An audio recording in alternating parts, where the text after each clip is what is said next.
Hello everyone and welcome back to my channel. তো আজকে খুবই সিম্পল, খুবই সাধারণ একটা ওয়ান পট রেসিপি তোমাদের সাথে শেয়ার করছি।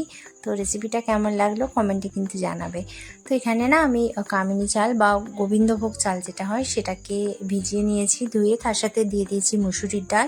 দুটোকে ভালো করে ধুয়ে আর কিছুক্ষণ জল দিয়ে এটাকে ভিজিয়ে রেখেছিলাম।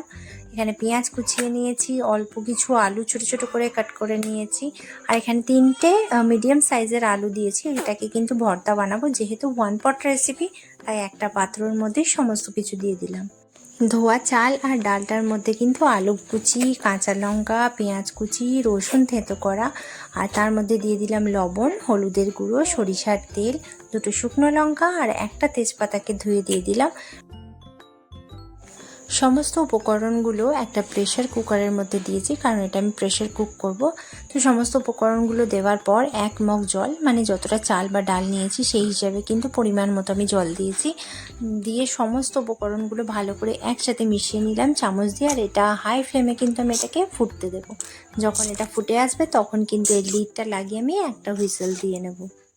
এটা কিন্তু একটা হুইসেলের পরে কিন্তু কুক হয়ে যায়, তোমরা এইভাবেও খেতে পারো।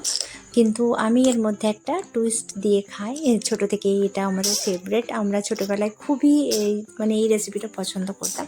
তো এখান থেকে না সবথেকে প্রথমে যে গোটা আলুগুলো আছে ভর্তা করার জন্য যেগুলো দিয়েছিলাম সেগুলো বের করে নেব।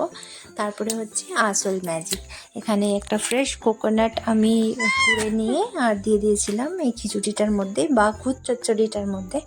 অল্প একটু মিষ্টি ভাব দিয়ে সামান্য আরও জল দিয়ে এটাকে ঢাকা দিয়ে 5 মিনিট আরও কুক করে নিলাম।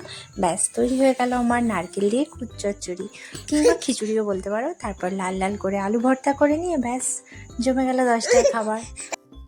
রেসিপিটা কেমন লাগলো জানিও, অ্যান্ড থ্যাঙ্কস ফর ওয়াচিং।